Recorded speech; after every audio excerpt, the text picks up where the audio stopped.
Assalamualaikum. Buat isteri-isteri yang tersakiti, semoga anda sentiasa dirahmati Allah. Kenapa ada suami yang menyesal setelah curang dengan pasangan? Kenapa ada suami yang menyesal menceraikan isteri? Kenapa ada suami yang menyesal meninggalkan isteri kerana wanita lain? Kenapa ada suami yang menyesal kerana mengutamakan kawan-kawan dari isterinya? Ini sebahagian daripada banyak lagi kisah-kisah benar yang berlaku di sekeliling kita. Persoalannya adalah, kenapa ada suami yang menyesal hanya setelah kehilangan isteri? Penyesalan adalah sesuatu yang pedih lagi menyakitkan. Penyesalan berlaku kerana tugas dan tanggungjawab tidak dilaksanakan sebaik mungkin. Jadi, dalam video kali ini, tanpa niat untuk menegur atau menggurui sesiapa, izinkan kami berbagi pandangan tentang punca-punca yang mungkin menyebabkan suami tidak menjalankan tugas dan tanggungjawabnya sebaik mungkin dan bagaimana ia dapat dielakkan. Tapi sebelum itu, jangan lupa subscribe dan aktifkan loceng notifikasinya agar anda dapat meraih manfaat dari masalah yang anda hadapi. Okey, sekarang punca berlakunya penyesalan ada dua. Yang pertama, suami kurang memahami tujuan hidup ini. Di dalam Al-Quran di surah Adz-Dzariyat di ayat yang ke-56, telah dijelaskan bahawa tujuan hidup ini adalah untuk beribadah kepada Allah.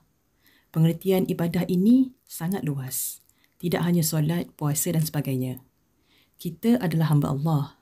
Jadi, ibadah adalah termasuk segala perkara yang kita lakukan sebagai bentuk ketaatan kepada Allah. Suami yang memahami tujuan hidup ini akan menjadikan seluruh aktiviti hidupnya sesuai syariat. Dia memahami bahawa sebagai ketua keluarga, dia bertanggungjawab mencari nafkah, melindungi dan membimbing keluarga ke jalan Allah.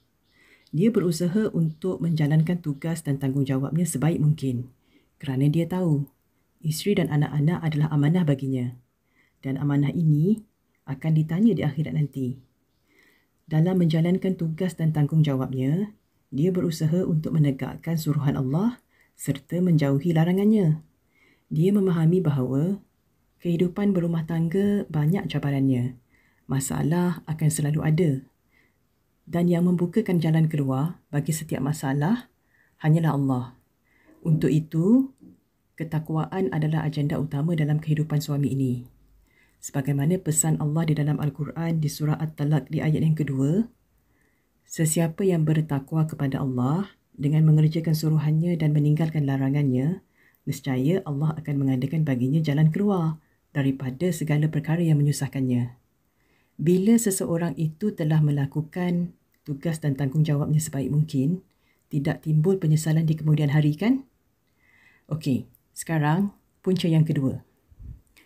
Punca yang kedua adalah suami kurang memahami bahawa segala sesuatu dalam hidup ini adalah ujian. Sepanjang hidup ini, kita akan diuji dengan kesenangan dan kesusahan, sama ada kita sedar atau tidak. Kita perlu sabar dan tenang, berlapang dada serta tak mudah menyerah kalah dalam menghadapi apapun ujiannya. Kita adalah hamba Allah yang lemah. Syaitan adalah musuh kita yang nyata. Syaitan tak akan pernah berhenti mengganggu kita. Bagi syaitan, meruntuhkan rumah tangga adalah kejayaan yang sangat besar. Masalahnya adalah kita tak dapat melihat syaitan. Ada suami yang merasakan isterinya tidak lagi secantik dulu. Di situlah ujiannya. Ada suami yang merasa tertarik kepada kecantikan wanita lain yang bukan isterinya. Di situlah ujiannya.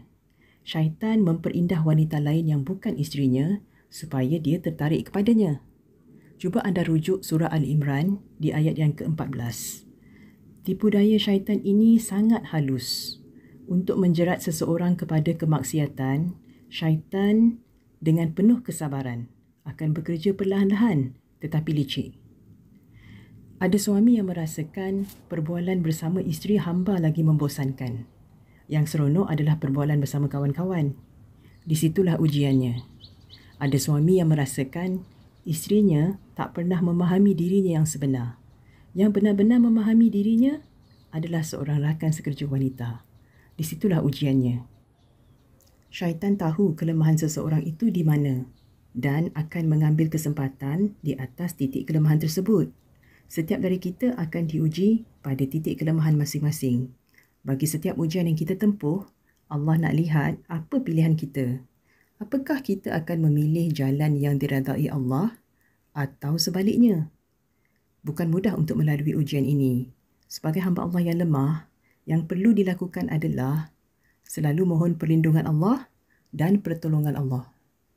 Intinya di sini, bila kita tidak menyedari sesuatu itu adalah ujian, kita tidak bersedia menghadapinya.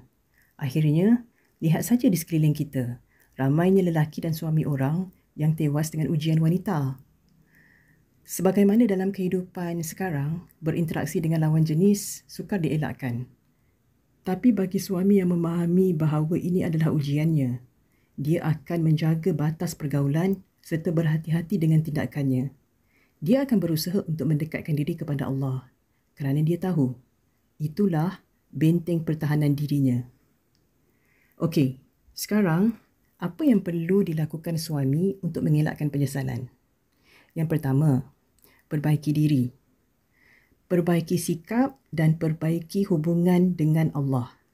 Kalau ada sikap pada pasangan kita yang tidak kita senangi, kita mengharapkan dia berubah kan? Begitulah juga dengan pasangan kita. Kalau isteri anda tidak lagi seceria dulu, atau dia banyak mendiamkan diri, atau banyak menangis, atau dia suka marah-marah kepada anak, atau dia tidak lagi mengambil peduli tentang anda, itu mungkin kerana isteri kecewa dengan sikap anda selama ini. Perbaikilah dan perbaikilah hubungan anda dengan Allah. Perbanyakkan istighfar, mohon keampunan Allah di atas segala salah silap kita yang lalu. Tegakkan suruhan Allah, jauhi larangannya serta berusaha untuk memperbanyak amal kebaikan dari masa ke masa. Yang kedua, hargai isteri. Hargailah isteri anda selagi anda masih punya kesempatan dan waktu. Sebagai hamba Allah yang lemah, sudah tentu isteri anda ada melakukan kesilapan. Maafkanlah dia sebagaimana anda mengharapkan Allah mengampuni dosa-dosa anda. Dan sebagai manusia, isteri anda pasti ada kekurangan dan kelemahannya. Terimalah dia seadanya. Tidak ada manusia yang sempurna dalam hidup ini. Ketidaksempurnaan anda, dialah yang melengkapinya. Syukurilah seandainya pada ketika ini, dia masih lagi bersama-sama anda kerana esok lusa belum tentu. Ada satu perkara tentang penyesalan yang perlu anda fahami. Penyesalan selalu datang di hujung-hujungnya bila anda tak lagi punya pilihan untuk melakukan apa-apa. Dan masalahnya adalah penyesalan boleh membelenggu jiwa sampai hujung nyawa. Sedarilah dan perbaikilah sebelum terlambat. Okey, sekian dulu video kali ini. Mohon maaf atas barang kekurangan dan kelemahan. Terima kasih atas perhatian dan sokongan anda. Assalamualaikum.